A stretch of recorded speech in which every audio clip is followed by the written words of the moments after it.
Hi, folks. Good morning, good afternoon, good evening, when or wherever you may be.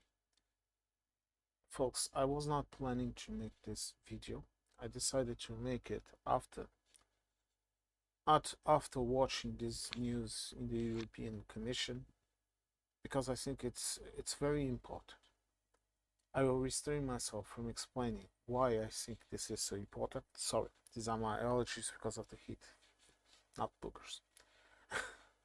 But I want you to watch this video with me first.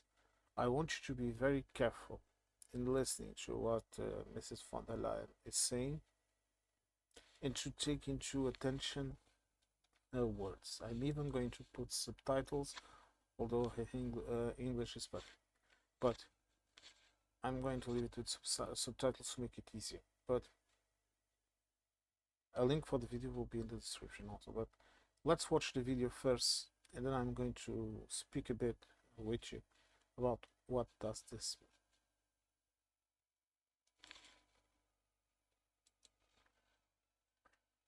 mean. Ladies and gentlemen, for more than 50 years, ONS has brought together governments and industry to tackle the world's energy challenges. And today that mission matters more than ever. In just 5 years, the world has faced two major energy crises.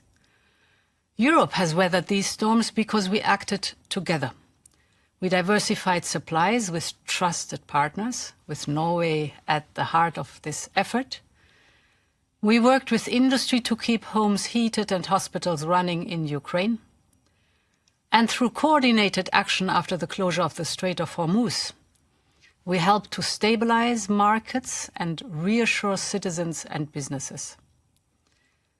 The global energy system has proved more resilient than many expected, and this was thanks to the kind of cooperation that ONS has always championed. But this cannot be a moment for complacency. As long as Europe remains dependent on fossil fuels, we remain vulnerable. And this is why we are accelerating the transition to clean, homegrown energy. This is already making a difference. Last year, over 70% of the European Union's electricity came from clean sources. And for the first time, wind and solar alone generated more electricity than all fossil fuels combined. This progress was vital to cushion the impact of the last energy crisis. But producing more clean electricity is only half the task. We must also use it. Today, electricity accounts for less than a quarter of our final energy consumption. We need more of our mobility, our heating, and our industries to run on clean, homegrown electricity. We are putting the foundations of an electrified economy in place. We have proposed a grids package to make Europe's energy infrastructure fit for the electrification age. And last month, we set out an electrification action plan. It sets an ambitious target that 46% of our total energy should come from electricity by 2040. This is how we end our exposure to fossil fuel price shocks for good. Finally, we must develop the technologies that make the clean transition possible. Here again, we are strongest when we work together. Take our cooperation with Norway.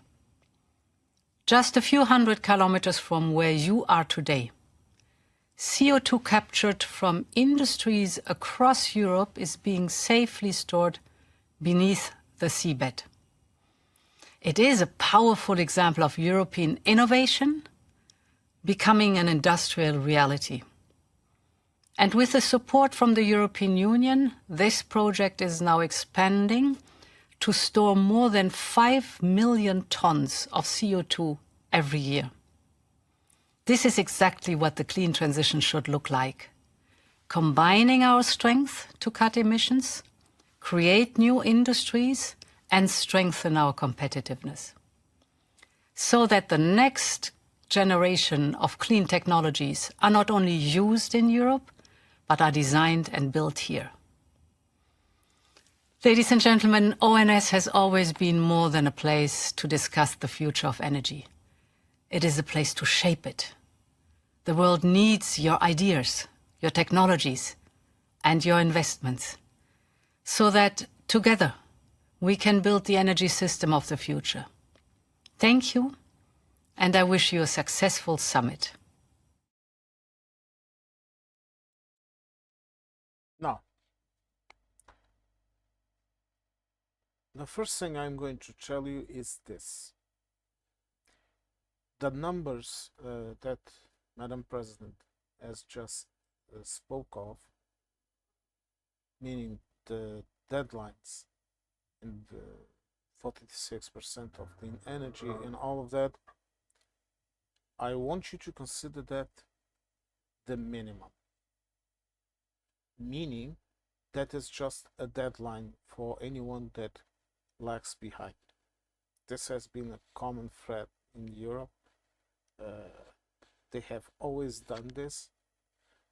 This is done on purpose through its politics to allow a margin of error so that countries that perhaps are not able to do it as fast do it. Because if you take a look, for example, in Portugal, and around 70% of our energy already comes from wind, from hydroelectric energy, okay, from green and from solar, from green energy, 70%. That is a lot. I think it's Denmark that has the most of electric production and usage.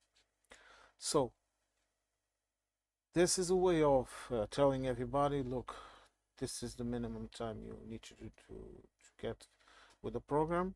So it's roughly 20 years, something like that, okay? But you have to consider this as minimum measures. The second thing I'm going to tell you is this. In very little words, if you are not a European, if you are an European, you understand this language. You are someone with a minimum of experience in watching politics, in understanding it, you would understand. But if you, for example, if you are someone from the Americas or even from the United Kingdom that is in Europe, that has that type of view, you will have a tendency to not listen to what is being said to you. The president here, she is our president. The president here, she spoke, and I want to be very careful in saying this because I don't want you to misunderstand anything of what I am saying. Because you know, English is not my first language, so it's natural that sometimes some concepts I might think I'm speaking them absolutely clearly, and I am not. I'm being a bit cryptic. So I'm going to try to say this in the most simplistic way. She spoke about political, strategic, and military aspects when she said that we cannot be dependent on the fossil fuels. She also spoke about the Straits of Hormuz and how, luckily, the oil market has been enduring it, the shock that it is. So she's speaking both of a strategic dependency on a source of energy that can be used as a leverage to coercers, and the coercer is the United States in this case, okay? Just like Russia did it with the Ukraine war by coercing Europe. That a lot of Central Europe and Eastern Europe was completely dependent on Russian energy, and some countries are still buying it because they have no options. And this is also something else that the Americans don't seem to understand, the Democrats don't seem to understand, and then they say, oh, this is the way of you of Russia controlling Europe, and they look at them, they say they don't like him, but they are buying their energy, and then you have the Russian bots jumping in into the party and and having a field day. Okay, but this is very important for you to understand. This is the first thing that she said. We cannot be dependent on the Middle East, okay, on the Americans, the United States, on Russia, on anything. And the only way for us to be independent is to create our own technologies and sources of energy, and that passes by investing heavily into green energy. Now, this more than anything is a clear message to the White House saying, no, we are not going to not invest in our green energy. This green energy revolution is going forward. China is already doing it because of you. We did not invest as hard as we should into green energy, and now we are lagging behind. So now we need to double the investment and run to the finish line. Because if you don't know this, China has been investing heavily into green energy. I don't know if you have seen even those little tourist videos about Chinese cities, and you see a lot of people using just electric vehicles. And if you have a couple of years on your belt like I have, you would remember that before Chinese cities were very, and they are still very polluted, okay? Let's not joke around. But they were very polluted, and you would see it was a sea of combustion and combustion engine vehicles, from the smallest bikes to cars to lorries to all of that things. Okay, and now you are seeing the reverse. Those types of vehicles are becoming more and more rare, and other types of vehicles, even the simplest one, okay, like the simple e-bikes and the skates, all of that things electric, because they have provided cheap electric power to the population, and they have incremented the production and the sale of electric vehicles. Why? Because it has a political aspect.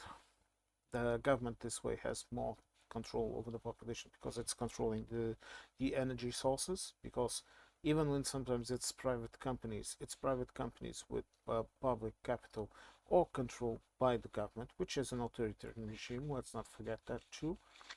Okay, this is also something we need to understand, and because this makes them more independent from the outside world, because China also, I think, also produces some oil, not much, but it produces some oil.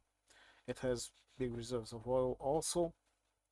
But it depends a lot of the energy that comes out of the Middle East and even from the United States. Okay, so what Europe is doing is very basically, we looked at what China was doing and we know, well, this is what we have to do, because it is what we have to do. You have to understand this. This is not something that is just Europe, the EU. In this case, I'm talking about the EU.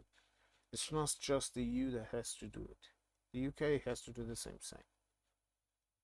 Okay, every country in the world that doesn't have an oil well in their backyard needs to do this, and now. And even those with the oil well in their backyard, they have to understand that what they are creating with that oil that they pump out and that they sell is becoming less and less valuable. And it will come a time when, already it is happening with the safe energy mechanisms in Europe, where we won't buy products that are polluting the environment, or we try not to buy them. Of course, some pass. Just look at the examples, like for example, chocolate, for example. That's a great example, or oil, or whatever. You know, well, let's not try to see the world through an utopic way of life, because that is very very very bad for our reality and what will happen to us. But as I was saying, I think I think that kids, just like I said about when Mr. Trump decided to invade, to attack Iran, and I said this as a pivotal moment in the history of the world and of Europe. This is just another stepping stone. This speech sends a message to the business saying this: if you develop new technologies to help us in this purpose, getting independent via clean energies, you are going to get those state funds from that money from the state. You will earn. We will, if you start building electric cars that are that consume less energy, if you start to build batteries that will take less time to charge, if you, I don't know, create technologies that will increment our electric grid, we are going to support you, and you are going to make business and make money. So uh, this is one of the reasons why, when I read one of those comments talking about the communist EU, like China, look, what are you going to say to a person like that when we are clearly capitalistic societies, social capitalists, but capitalists? Why? Because capitalism works. Okay. I keep hearing people saying, "Oh no, it doesn't work, and it's just greed and this and that." My friends, if it has a regular look, this is just like my mom used to tell me when I was a kid. Okay, I am completely crazy for chocolate. It's my sin. Okay, I love chocolate, and when I was a kid, and my mom was disciplining me about that, she used to tell me, "You can eat how much chocolate you want. You just can't not eat it at once. You can eat a bit of chocolate now at lunch, and now you're not going to eat any more chocolate because it will be bad for you." It's the same thing with any kind of political or economic theory. If it becomes a dogma, if it becomes a neoliberal hellscape like the United States is today, even though the Americans don't understand where they are not living in a free world, they are living in a state where they are servants and clients, they are not citizens. Or, in the other hand, you have places like China where you have a minor freedom, there's some capitalism, but you don't have any kind of political voice. In both their extremes, the United States and China are more similar to each other than anyone would dare to say. Completely different places, and the Chinese example seems to be working, but already they have issues. Because, look, my friends, you cannot hold someone down forever. You know those idiots that like to kick their dogs and all that shit. One day or another, that dog is going to turn on them and bite them off, bite their feet off. You understand what I'm trying to tell you? You cannot subdue someone forever. It's the same thing with religion, okay? You can you look, the Muslim world, in its large part, more than half of it, it's very subdued, very controlled. You go to Afghanistan, it's a hellscape. And you go to many other places where women don't have freedom and they don't have this and they don't have that. one day or another, that is going to end. The Arab Spring was just the first hiccup. This also happened to Christianity. This is normal. It's a normal process, and it will also happen to the Muslims, to Islam. Okay, there will come a day. There will come a day where people will be bored of it, just like they are bored of churches. Do you understand what I'm trying to tell you? I'm just saying, look, and I'm not trying to offend your religion, okay? You believe in what you believe, my friend. All my love to you, okay? You are free to believe in whatever you want to believe. But the truth is this: you cannot use dogmas of any kind to keep people down. The immediate instinct of someone when confronted with the dogma is to break it. This has happened always. But again, I'm not going to be ranting much more because I want to put out this video as soon as possible. But this all to tell you that we are into a very big change, and also to tell you that Europe, the EU in this case, and Canada, and also other countries, but I'm focusing on us, on Europe, in the EU and Canada. We are turning a page that will leave the USA and US companies and US business behind, because their business model isn't sustainable. And what we are saying is this: we want a business model, but it has to be sustained. If it's not sustainable, we don't want it. And nothing will change that. Even if governments change, no, because everyone will be compromising, as compromised themselves, to be on this role. Because the president of the commission, she would not have said what she said. This is why words matter. If she did not have the support of all EU states, member states. You might have a couple of members with some doubts, some issues, some things that they need to be changed or that they need to be done in another way. Hence this big timeline to allow them time to deal with those issues. But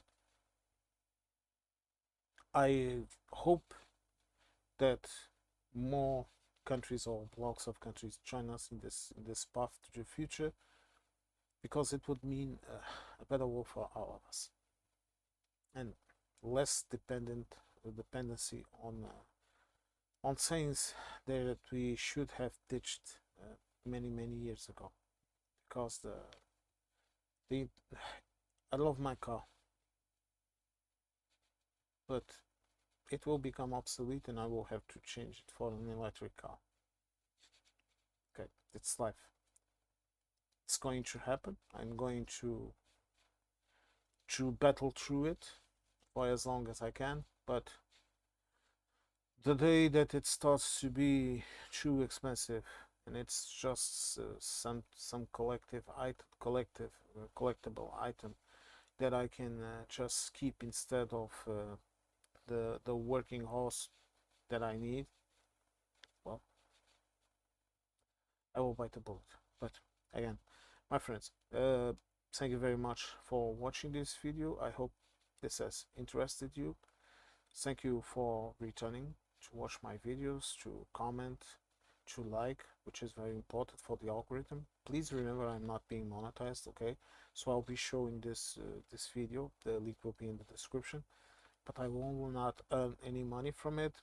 And even if by any chance of luck my channel is monetized, which I seriously doubt, because I honestly don't really.